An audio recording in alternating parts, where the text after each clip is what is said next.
Los que conocen a mi chica Adriana,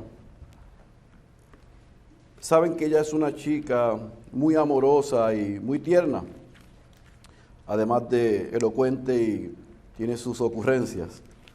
Pero cuando ella era pequeña, como su madre, son chicas expresivas. Así que cuando ella estaba jugando en el cuarto, en el patio, y entraba o iba donde yo estaba, ella venía corriendo y se me tiraba encima y utilizaba esta expresión una y otra vez. Papi, yo te amo tanto, tanto, tanto, tanto y tanto. Y yo le decía, sí, mami, yo lo sé. Así que ella me abrazaba, me daba un beso y se iba a hacer lo que tenía que hacer. Pasaba la tarde, la noche, hacíamos nuestro devocional, nos íbamos a acostar y ella volvía y me decía, papi, yo quiero que tú sepas que yo te amo tanto, tanto, tanto, tanto y tanto. Y yo le decía, sí, mi amor, yo estoy seguro que tú me amas tanto, tanto y tanto, yo lo entiendo. Así que en la medida que fue creciendo, ella fue modificando los adjetivos para expresarme su amor. Y cuando hacíamos devocional y hablábamos, una vez me preguntó, ¿qué es lo máximo, lo más lejano que existe? Yo dije, bueno, el infinito. Así que yo le respondí esa respuesta. 1 o 2 días después, vino corriendo, vino de la escuela, se me trepó encima y me dijo, yo te amo tanto, tanto, tanto, hasta el infinito. Así que a la medida que fue creciendo, me seguía haciendo preguntas y una vez me preguntó, ¿dónde está Dios? Y yo le dije, bueno, le expliqué lo de los cielos, está en el tercer cielo, allá en lo más arriba. Así que 2 o 3 días después vino a abrazarme y a darme amor y volvió y me dijo, papi, yo te amo, Daddy, yo te amo tanto, tanto, tanto, hasta el infinito, hasta donde vive Dios. Y en la medida que ella iba adquiriendo conocimiento, para no aburrirlos, ella fue añadiendo adjetivos para tratar de describirme cuánto ella me amaba. A veces cuando estábamos haciendo el devocional y ya yo pensaba que estaba dormida, salía con una expresión así quijotesca como la de su madre, y me decía, tú eres el mejor padre que yo puedo tener. O tú eres el mejor padre del mundo. Y realmente yo me sentía súper halagado por sus expresiones constantes, porque ella estaba haciendo un esfuerzo de poder describirme con palabras lo que yo significo para ella. Ella va a cumplir 16 años y todavía cuando aprende una palabra en el vocabulario en español, inglés o en francés, la añade para sus descripciones. ¿Por qué le cuento esto? Porque todo esfuerzo de mi hija o de mi esposa o de este servidor o de usted hacia otro ser que ama para describir el amor o lo que significa esa otra persona para usted, se queda corto de lo que vamos a comenzar a ver hoy, de cómo el autor del libro de los Hebreos, en esta carta, sermón, tratado teológico, presenta a un grupo de creyentes en persecución, dificultad, momentos dolorosos, a punto de tirar la toalla y de regresar atrás. Él no se enfoca en la situación que ellos tienen principalmente y primordialmente. Él se enfoca en describir la grandeza del Señor que los salvó. El gobierno de los Estados Unidos, a los agentes que trabajan en el Tesoro Federal, cuando los entrenan, no les enseñan los billetes falsos, se esfuerzan en enseñarle bien el billete verdadero para que con mucha astucia y ligereza puedan identificar el falso. Eso es lo que hace este pastor a su iglesia, que está sufriendo desde el versículo 1 del capítulo 1 en el libro de los Hebreos. Así que sin más preámbulo, yo te pido que vayas a tu Biblia, el libro o la carta a los Hebreos, capítulo 1. Vamos a leer, estudiar, desempacar en esta mañana el versículo 1 al versículo 4 bajo el título Jesús es. Hebreos capítulo 1, versículo 1 al 4. El sermón de esta mañana lo he titulado Jesús es. Si usted no estuvo aquí la semana pasada, en lo que llega al capítulo 1, puede ir a nuestros medios y puede escuchar el primer mensaje, donde hicimos un esfuerzo de colocar este libro en el contexto y darnos la información que necesitamos para desde hoy comenzar a desempacarlo. Hebreos capítulo 1, versículo 1 al 4, leemos, oramos y comenzamos a trabajar. Subraye, Dios, habiendo hablado hace mucho tiempo, en muchas ocasiones y de muchas maneras a los padres por los profetas, en estos últimos días nos ha hablado por su Hijo, a quien constituyó heredero de todas las cosas, por medio de quien hizo también el universo. Él es el resplandor de su gloria, la expresión exacta de su naturaleza, y sostiene todas las cosas por la palabra de su poder. Después de llevar a cabo la purificación de los pecados, el Hijo se sentó a la diestra de la majestad en las alturas, siendo mucho mejor que los ángeles, por cuanto ha heredado un nombre más excelente que ellos. Vamos a orar una vez más. Padre,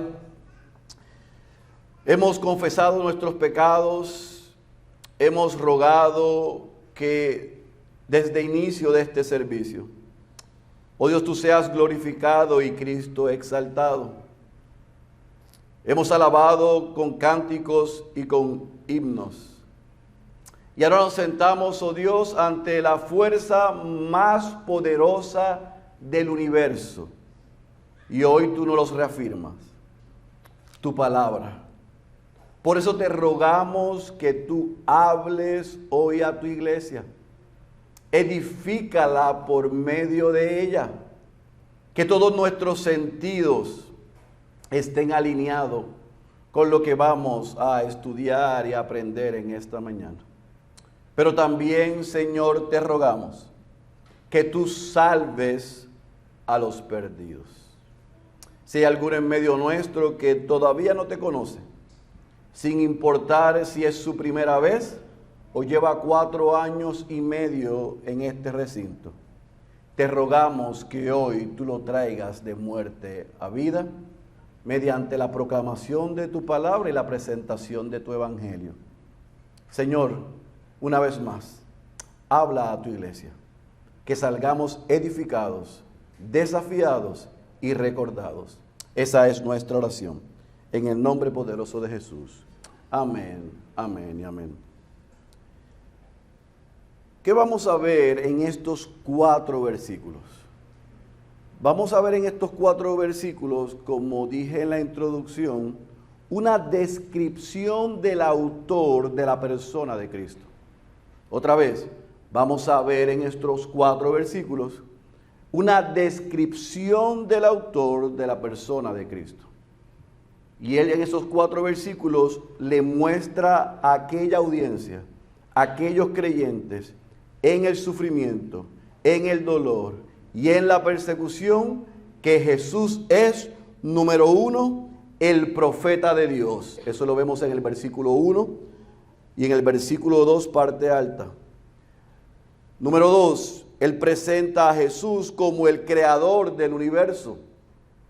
Versículo 2, parte baja. Número 3, presenta a Jesús como el heredero de todo. Número 4, presenta a Jesús como el representante del carácter y la gloria del único Dios vivo. Número próximo, presenta a Jesús como el sustentador de todo, quien sustenta todas las cosas. Él presenta a Jesús como el sacerdote que limpia de pecado. Versículo 3, parte baja. presenta a Jesús como el Rey soberano y culmina esta primera porción de introducción de esta carta presentando lo que desempacaremos desde la semana que viene, que Jesús es el Hijo, ahí debería haber una coma, mayor que los ángeles. Jesús es el Hijo mayor que los ángeles. Ahora, antes de entrar en cada una de las descripciones que el autor da de la persona de Cristo, si nosotros inmediatamente abrimos el libro de Hebreos y comenzamos en el versículo 1, usted va a ver que el autor es puntual e intencional. No hay una introducción, no hay un saludo, no hay una presentación, sino que él va directo y comienza ¿con quién? Con el autor del libro, Dios. Hay un sentido de urgencia, ya sea que, como le dije la semana pasada, haya sido una carta puño y letra de este pastor a estas ovejas, o haya sido un sermón que se haya predicado y alguien lo haya redactado y enviado. Como no tenemos los detalles, lo que sí nos dice este versículo 1 y lo que sí podemos percibir es que este pastor y autor tiene un sentido de urgencia en comenzar a escribir o a predicar, dando por sentado la existencia de Dios, señalando a Dios como el autor no solo de la creación, no solo de todas las cosas, sino de quien va a comenzar a enseñar y quien va a comenzar a hablar a través de él es el Dios mismo. Dios. Y cuando él comienza con Dios y se enfoca en Dios, entonces el autor lo que hace, escuche bien, no es enseñarle a aquellos cristianos quién es y qué hace Cristo. No, él lo que hace es recordarle quién es y qué hace Cristo. ¿Por qué? Porque ellos eran creyentes. Y al igual que ellos, a usted y a mí, en el medio de la prueba, en medio de la dificultad, en medio de la necesidad, en medio de la pérdida, en medio del día malo, por la causa de Cristo, se nos tiende a olvidar quién es Cristo y qué ha hecho y qué hace. Así que él va sin rodeos, Dios. Hay un sentido y un peso de desesperación en este autor y en este pastor. Dios tiene algo que decirnos, tiene algo que recordarnos. Presten atención. Ustedes saben quién yo soy. No es necesario que me presente, no es necesario que los salude. Vamos a lo que vinimos. Dios. Y entonces comienza a explicar lo que Dios ha hecho a través de su Hijo. Y ahí entonces en el versículo 1 y 2 nosotros vemos la primera descripción de el Hijo. Dicho sea de paso, nunca se menciona en los 4 versículos y adelante la palabra Jesús y la palabra Cristo para la descripción que estamos viendo. Él lo llama el Hijo. Eso es importante, pero cuando aterricemos, yo quiero que no olvide eso, porque de aquí adelante lo vamos a ver mucho. El Hijo.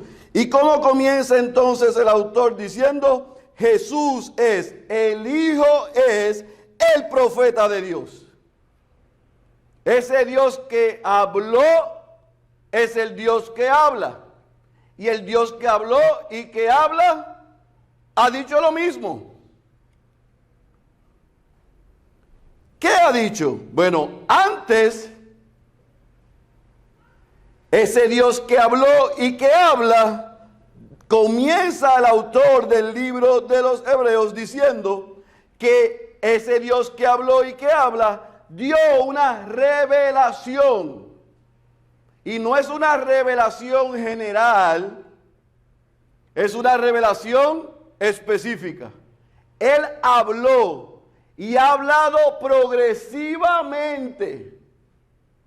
Ha hablado progresivamente, ha hablado de maneras diversas, pero antes, aunque ha hablado de muchas maneras, de diferentes formas, lo que ha dicho hasta que presenta el Hijo es parcial, es incompleto.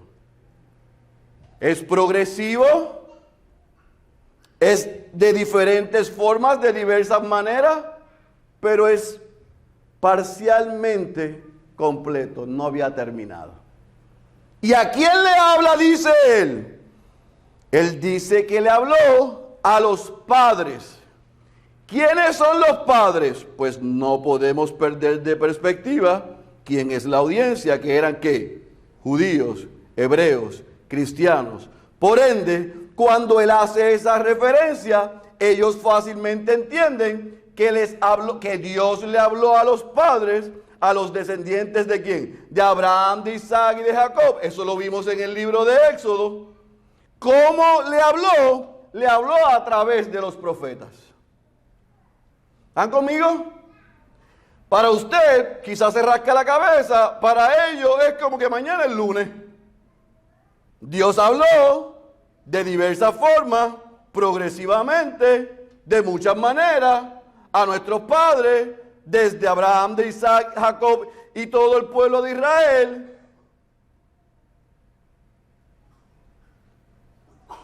Pero aquí viene la primera exaltación del Hijo. Ahora, después de que el Hijo vino, murió y resucitó, ahora nos habla, iglesia, a través del Hijo. Entonces, usted debe preguntarse, ¿por qué esto es importante? Porque estos judíos cristianos, en el momento histórico en que se encontraban, estaban siendo amenazados y algunos se le estaban doblando las rodillas y estaban queriendo regresar atrás.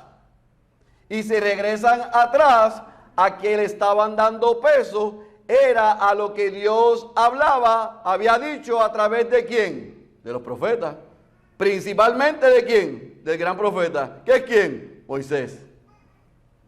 Y él le dice, ¿para dónde van ustedes? Si ya Dios, antes, de muchas formas, de muchas maneras.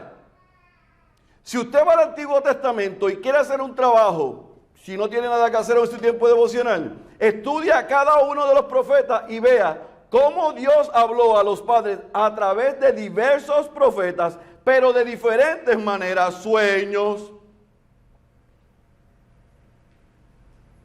burros. Así que hay esperanza.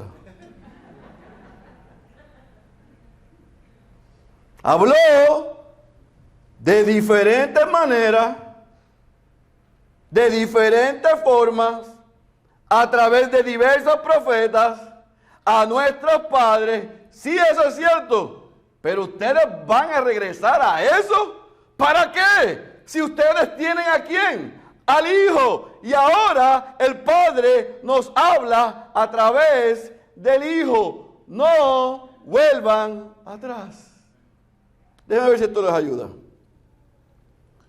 Un comentarista dijo, el Antiguo Testamento es la promesa de la venida del Hijo. El Nuevo Testamento es el cumplimiento de dicha promesa. La revelación de Dios en las Escrituras es esta. El Nuevo está en el Antiguo escondido. El Antiguo queda por el Nuevo revelado. Él les dijo, para allá no, es para acá. Porque eso apuntaba a esto. Y lo que ustedes tienen, como les dijo Pedro a los suyos, era lo que ellos apuntaban, lo que ellos anunciaban y lo que ellos anhelaban. No vuelvan atrás. ¿Están conmigo? Así que él comienza dejando de facto, Dios está hablando hoy por el Hijo. El Hijo es el profeta de Dios. Así que esa es la primera descripción que da, pero no lo deja ahí. La segunda descripción que da de Jesús es que Jesús es el creador del universo. En la parte baja del versículo 2 dice, a quien constituyó heredero de todas las cosas, por medio de quien hizo también el universo. Y usted puede decir, pero es que se le quedó algo en el medio, fue a lo que hizo el universo. Sí, es cierto, pero de la manera que el autor, el pastor, le está hablando a su iglesia, él hace entre la parte alta del 1 y la parte baja del 2 una referencia importante porque está apuntando a la creación. El Dios que creó todas las cosas, que nos ha hablado a través del Hijo, nos dice que el Hijo, que Jesús es el creador del universo. O sea, ese Hijo es un agente activo. Ese Hijo tiene derecho sobre todo y todos. Eso lo vemos en Juan capítulo 1, versículo 3. Por lo tanto, hebreos, judíos, ustedes están desesperados, la cosa está mala. Pues déjeme recordarle que el creador del universo, el Hijo, que participó activamente, que está activamente trabajando. Si ustedes recuerdan en la creación lo que pasó en el versículo 2, cuando la tierra estaba desordenada y vacía. O sea, en puertorriqueño, cuando lo que había era un revolú. Si puso en orden aquello, ¿cómo no pondrá en orden esto?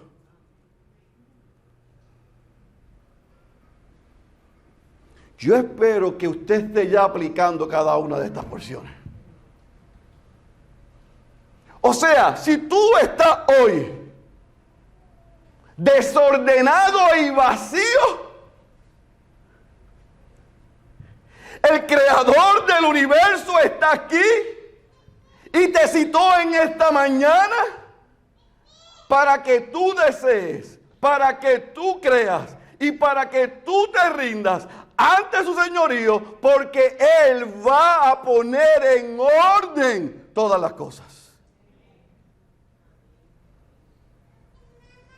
Porque Él es el creador del universo.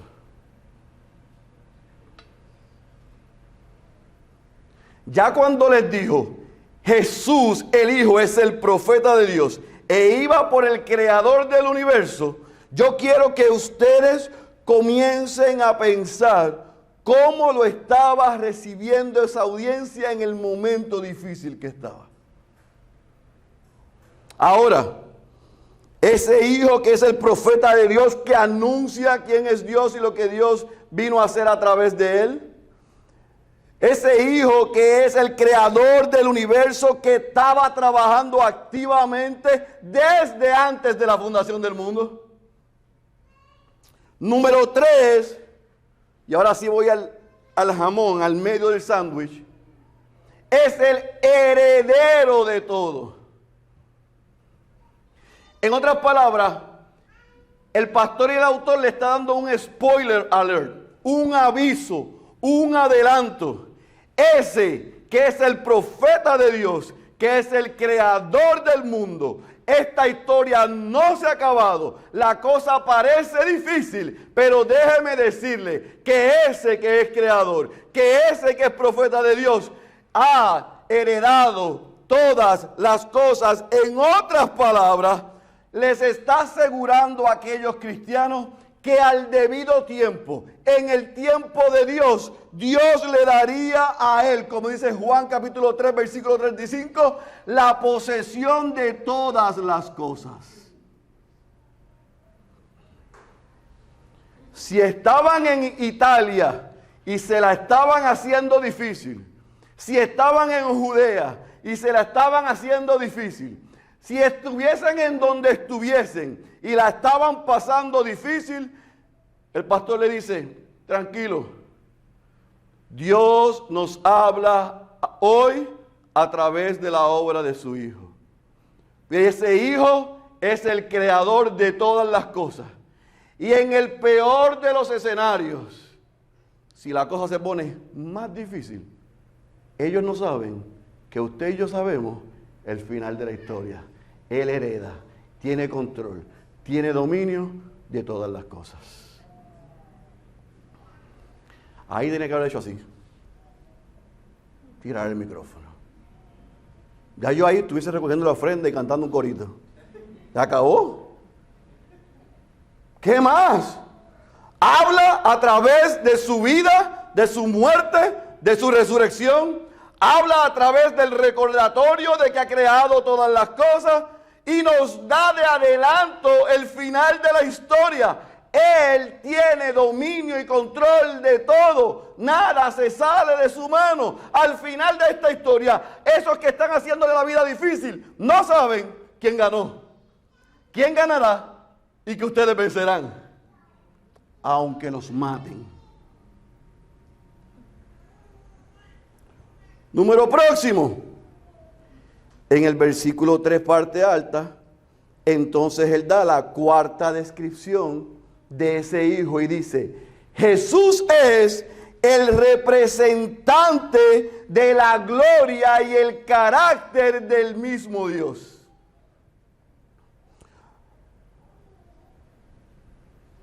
El pastor le está diciendo, oigan hijos, las perfecciones del Dios que nos hablaron los profetas, del Dios que sacó a nuestro pueblo de Israel, del Dios que nos llevó a la tierra prometida, esas perfecciones, esos atributos, todo lo que el Padre es, dice el pastor y el autor, relax, las vemos en el Hijo. En otras palabras, todo lo que Dios quiso que conociéramos acerca de sí mismo, nos los ha dado a conocer en Cristo. Cristo, el Hijo, es un fidedigno, preciso retrato de la sustancia y la presencia del Padre. El mismo Jesús en Juan 14:9 dijo, si me han visto a mí, ¿han visto a quién? Al Padre.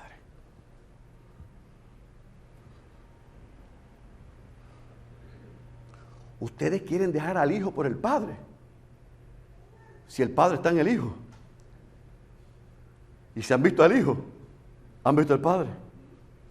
No vuelvo atrás. No vuelvo atrás. Número próximo, le dice, el Hijo es el sustentador, quien sostiene todas las cosas. En el versículo B, la parte baja del versículo 3 dice, sostiene todas las cosas por la palabra de su poder. En otras palabras está diciendo, está difícil la cosa. Están arrestados domiciliariamente. Han metido a alguno a la cárcel. A alguno le ha costado la vida. Alguno está desaparecido. Están pasando necesidad. Tranquilo, quieto. El Hijo sustenta todas las cosas mediante, 1, el poder de su palabra. 2, su soberano decreto. 3, su exclusiva voluntad. Nada se sale de su mano. ¿Y cómo tú sabes eso? Porque el autor de los Hebreos, al decir en la parte baja que Él sostiene todas las cosas por la palabra de su poder, eso le tenía que resonar a aquellos cristianos. Una y otra vez tenían que ser recordados de lo que habían creído. Pablo en Romanos capítulo 11, versículo 36, dice, porque de Él, por Él y para Él son todas las, no algunas cosas, no las cosas buenas, todas las cosas son de Él, por Él y para Él.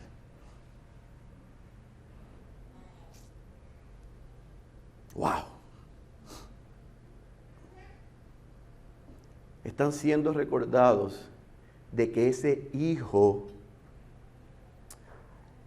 ha hablado y habla de parte de Dios. Que ese hijo es el creador del universo. Que ese hijo tiene control del final de la historia. Que ese hijo es el mismo retrato representante de la gloria y del carácter del único Dios verdadero. Y de que ese hijo sostiene todas las cosas por medio de su palabra, por medio del decreto soberano de Él y por medio de su voluntad. En otras palabras, lo que está sucediendo, la persecución, la dificultad, el día malo, no se sale de su mano, lo sostiene. Al día y a nosotros. Nada se sale de su mano. Entonces, ¿qué hace el autor y el pastor? Que también les deja saber ahí en el versículo 3, parte baja, que el hijo, escuche bien, el hijo es el sacerdote. La semana que viene vemos que le da un adjetivo mayor. Es el sumo sacerdote que limpia, que purifica, que perdona todo pecado. En otras palabras, ustedes están pensando dejar esto para comenzar a hacer rituales otra vez. Ustedes están pensando dejar esto para activar el trabajo sacerdotal y que ellos lo representen ante Dios. ¿Really? ¿Eso es lo que ustedes quieren hacer? Si el Hijo es el sacerdote que hizo lo que ningún sacerdote podía hacer. Porque el Hijo, ¿qué fue lo que hizo? Ser el Salvador del mundo. Y entonces el autor nos presenta a nosotros a Jesús, no solamente en el versículo 1 en uno de sus oficios como profeta, sino que nos presenta ahora el segundo oficio de Jesús como sacerdote. Un sacerdote que mediante su muerte, al venir y hacerse como nosotros y vivir y estar dispuesto a ir a aquella cruz en nuestro lugar, Él logra lo que nadie podía hacer: quitar el pecado para siempre.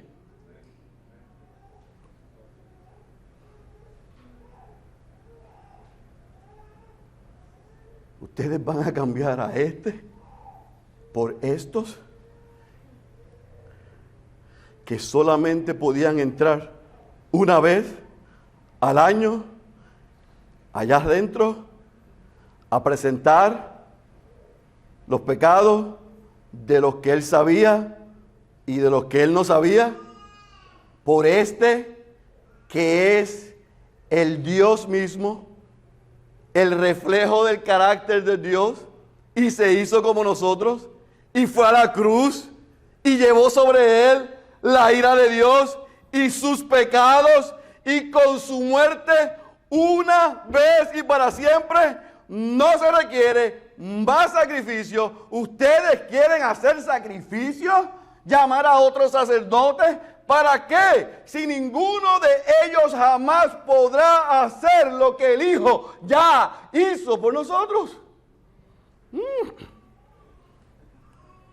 Y yo no quiero que aquí en el café estén condenando a los judíos, porque usted y yo somos iguales que ellos. Cuando se aprieta la cosa se nos olvida a Dios, se nos olvida el Evangelio, se nos olvida la seguridad de la salvación, se nos olvida las promesas de que está con nosotros. ¡Cuidado!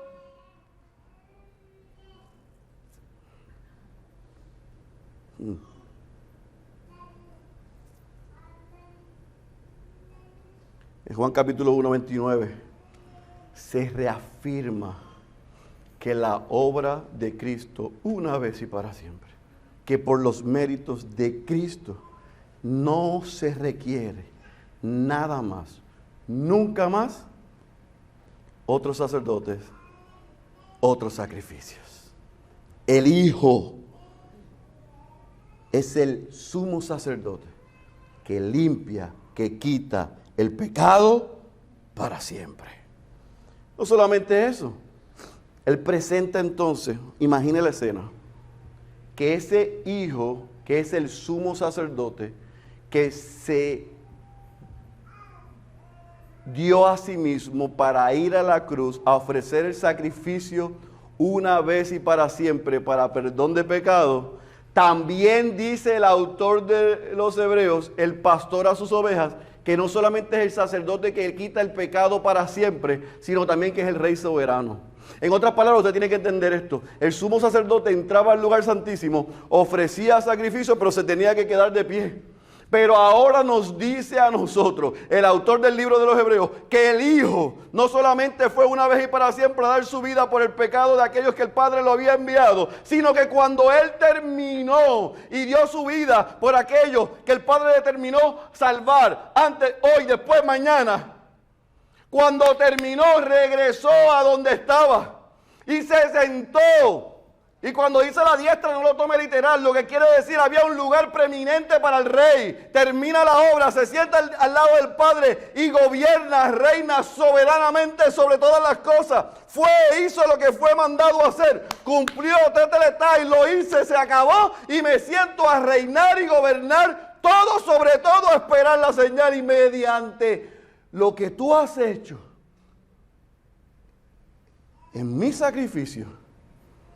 Por lo que tú has hecho mediante mi resurrección y por lo que harás en mi regreso, en el interín, intercedo por ellos.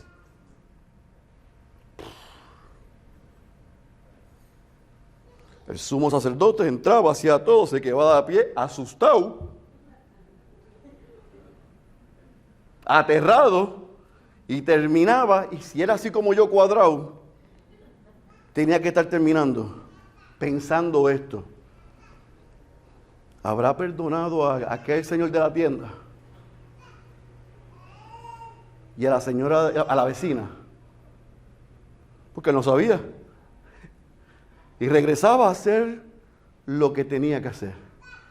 Jesús dijo, yo iré, envíame a mí, viviré la vida que ellos no van a poder vivir, recibiré la muerte que ellos merecen, iré a la cruz, recibiré tu ira, experimentaré tu abandono, al tercer día me resucitarás y regresaré back to the business, sentado como el Rey soberano en el trono, gobernando todas las cosas, esperando la señal para regresar y reinar de este lado por siempre.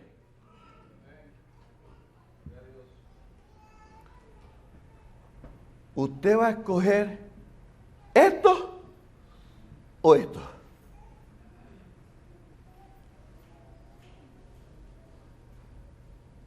Ese es el Rey que lo gobierna todo. Y la última descripción de ese Hijo la da en el versículo 4, y pudiésemos decir que el 1 al 3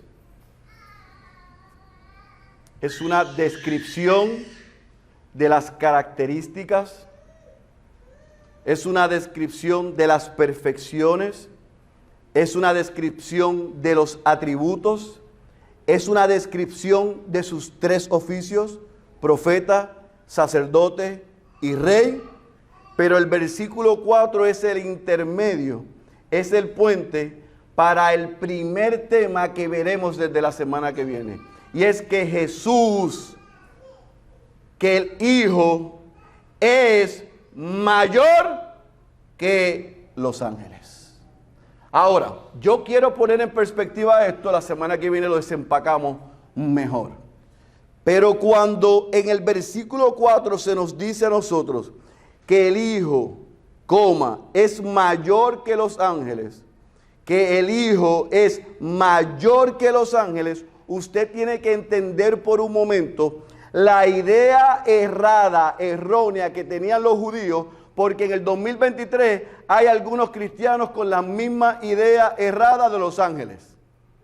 Y oramos para que el Señor envíe sus ángeles y nos acompañen.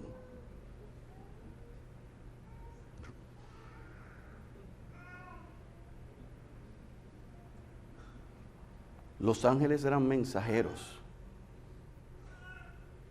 Los ángeles son criaturas. Los ángeles, los judíos creían que tenían poder para sacarlo de las pruebas, para resolverle los problemas. Al igual que el día de hoy, los judíos pensaban que cada judío cristiano tenía un ángel asignado. Así que algunos de ellos tenían la idea errada de que Jesús fue creado, que era un ángel superior. No, el Hijo, el creador del universo, el profeta de Dios, el todo lo que he dicho antes, no es como los ángeles. Él es el Hijo engendrado. Él es el Hijo de Dios, el unigénito Hijo de Dios. Él está aparte de los ángeles. Los ángeles están debajo de Él. Los ángeles le sirven a Él. Ubíquense, Él no es un ángel y Él no tiene ni hace lo que hacen los ángeles, porque Él es el Hijo de Dios. Él es el profeta de Dios. Él es el creador del universo. Él es el resplandor de su gloria y de su carácter. Él es el sustentador del mundo. Él es el que dio su vida por ustedes. Él es el Rey soberano y Él es mayor que toda cosa creada. Él es. Yo le decía a las 4 de la mañana, Luis, yo te voy a tirar una bomba ahora. Pero después de yo estar 6 horas aquí, Jesús es lo que le voy a decir ya mismo.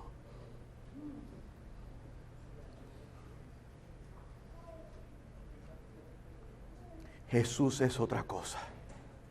No tiene comparación. Nadie le llega a donde está Él. Como decían cuando yo jugaba, nadie le da la liga.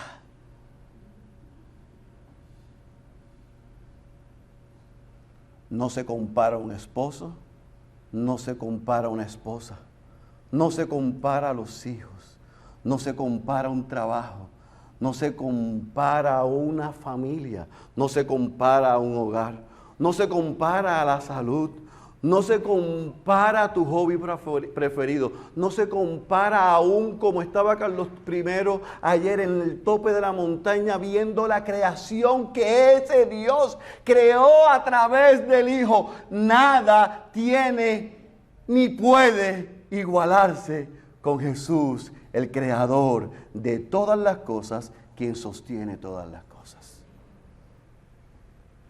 Así que el pastor, el autor, el predicador, recapitulando otra vez, amada iglesia, quiere poner en la mente de sus ovejas al arrancar esta carta o este sermón, de facto, escuchen esto, hijos amados. No importa que estén en persecución, no importa que estén en dificultad, no importa que estén perseguidos, no importa nada. Jesús es el profeta de Dios, el creador del universo, el heredero de todo, el representante de su gloria y carácter, el sustentador de todo, el que limpia pecado, el Rey soberano, el Hijo mayor que los ángeles. El pastor no está comiendo cuentos. Vamos a remover cualquier razón para regresar atrás, porque que yo les estoy recordando que ustedes han creído y les ha salvado, es mayor y es mejor. Ahora, ¿cómo nosotros podemos aplicar eso a nuestras vidas? ¿Cómo hacemos de todas esas características, atributos y perfecciones? ¿Cómo hacemos de esos oficios? ¿Cómo hacemos de ese recordatorio de quién es Jesús, entender este principio? Que Jesús es y Jesús hace. Jesús es y Jesús hace. A los creyentes les encanta lo que Jesús hace, pero se olvidan de lo que Jesús es. Y yo no puedo separar lo que Jesús es de lo que Jesús hace. Porque si Jesús no es quien Él dice ser, no puede hacer lo que hizo, lo que hace y ha prometido que hará. Usted tiene que entender que si Jesús no fuera divino y humano, no se pudo haber completado la obra en su favor y en mi favor. Jesús es y por lo tanto Jesús hace, porque si Jesús no es, no puede hacer y entonces lo que hizo es ineficaz. Yo espero que no haya sonado una cantinflada lo que acabo de decir.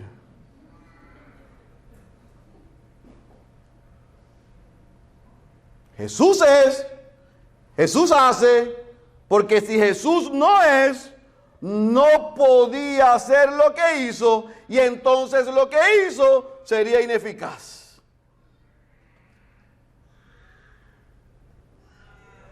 Pero a mí me encanta que Jesús haga. Pues dale gloria por quien Él es. Alábalo por quien Él es.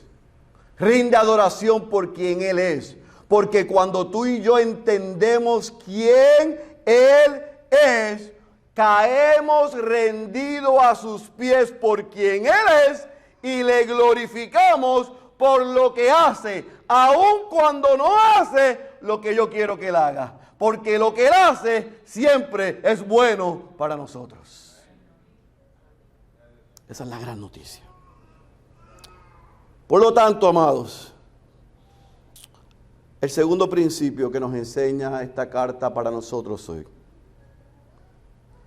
es, escuche bien, que el que Dios nos hable a través de el Hijo es una garantía, una seguridad. Podemos movernos tranquilos, que no necesitamos para nada, nunca más ninguna otra revelación. Yo no necesito un hombre que me venga a decir que Dios le dijo, porque lo que Dios nos dijo ya lo dejó en 66 libros. Está en 2 tomos en la copia de su Biblia. Si usted quiere escuchar lo que Dios nos tiene que decir, como dice mi amiga y hermana Damaris, lea su Biblia. Lea su Biblia.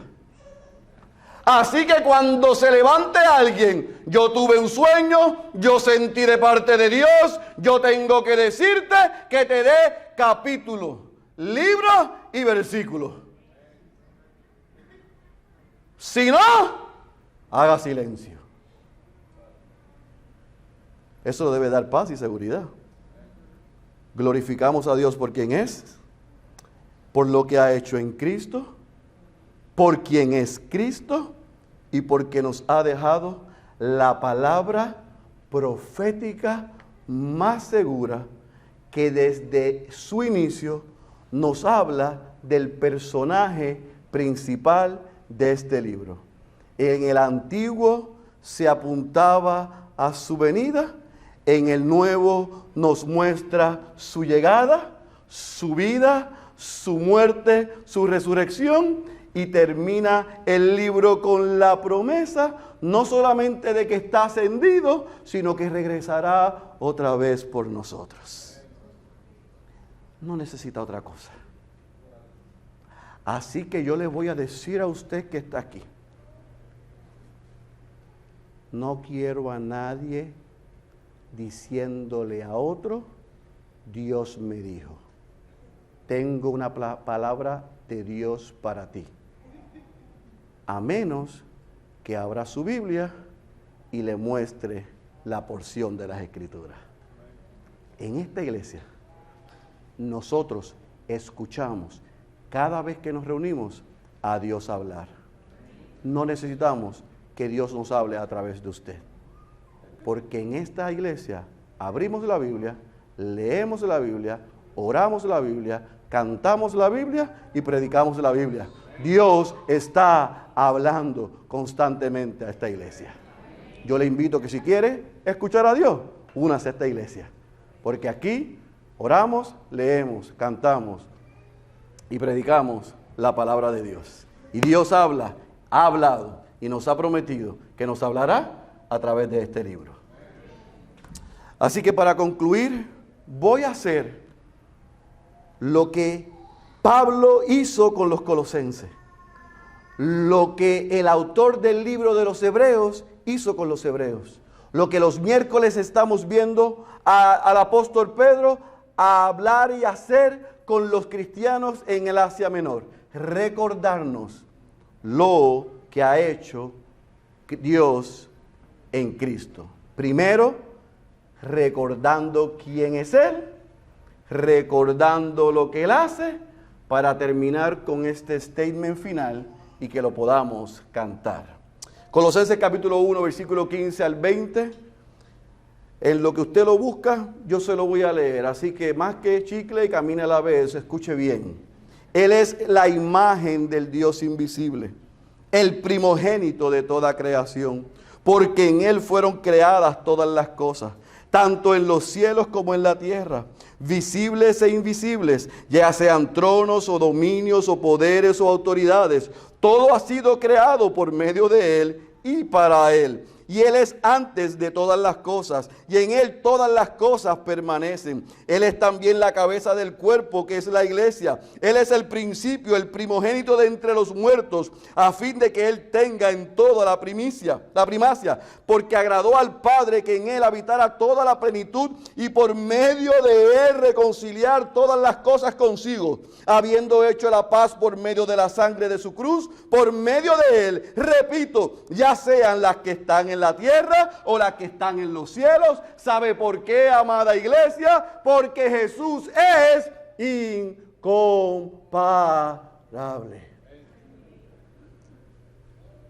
Al Dios que usted le sirve, ha enviado a su propio Hijo, que es la imagen de Él, para hacer lo que usted y yo ni podíamos hacer, ni podemos hacer, ni nos merecemos, para que podamos vivir como iglesia anunciando las virtudes de aquel que nos trajo, nos rescató, nos dio vida, nos llamó de las tinieblas a su luz admirable. La única manera de que un cristiano no hay que rogarle que le comparta el evangelio a otros, la única manera es entendiendo la obra que el Padre ha hecho en el Hijo a través del Espíritu en favor nuestro, porque cuando usted y yo entendemos eso, no podemos quedarnos callados, porque al nosotros contemplar la incomparabilidad de nuestro Señor Jesucristo, de ese Hijo, ¿cómo podemos quedarnos callados? Así que si usted puede, porque no tiene nada que hacer, acompáñenos mañana al hogar de ancianos para decirle a aquellas personas que hay una obra que el Padre ha hecho en el Hijo que es incomparable. El que tenga oídos para oír, yo ruego que haya escuchado la voz de Dios. Cierre sus ojos. Padre, gracias por el poder de tu palabra. Gracias por lo que has hecho en el Hijo. Gracias porque Él es el representante de tu carácter y de tu gloria. Gracias porque Él es el profeta tuyo. Gracias porque Él es el creador del universo. Gracias porque tú anticipas que Él es el heredero de todo. Gracias porque Él lo sustenta todo. Gracias porque Él es el sacerdote que nos limpia de pecado. Gracias porque Él es el Rey soberano. Y gracias porque Él no tiene comparación y es mayor que los ángeles. Él es incomparable. Y por eso te alabamos, por su vida, por su muerte, por su resurrección y lo que nos has dado en ese Hijo. Pero te rogamos, Señor, en esta tarde ya, por aquellos que están sentados aquí, que como orábamos al principio, tú los has traído o los llevas trayendo a este lugar y todavía ellos viven de espaldas a ti. Y ellos creen que son sus dueños y ellos creen que lo tienen todo resuelto. Señor, hoy que tú le hayas podido mostrar su pecado, su necesidad de no solamente conocer a ese Hijo, sino de rendirse a sus pies, de pedir perdón a ti por sus pecados, por su rebeldía, confesar que son pecadores y ver en el Hijo al Salvador, pero también al Señor de sus vidas. Para que los unas a esta familia o a la familia que tú tengas para ellos. Y que juntos podamos no solamente quedar maravillados por la incomparabilidad del Hijo, sino también para adorarlo y anunciarle a otros. Señor, que al igual que aquella iglesia, cuando escucharon estas primeras 4 líneas o estas primeras 4 expresiones de ese sermón, que hayan salido o que hayan comenzado a estar animados, que esta iglesia, la Iglesia Bautista Ciudad de Dios, salga de igual manera animada y expectante por lo que seguiremos aprendiendo. Esa es nuestra oración, en el nombre poderoso de Jesús. Amén, amén, amén.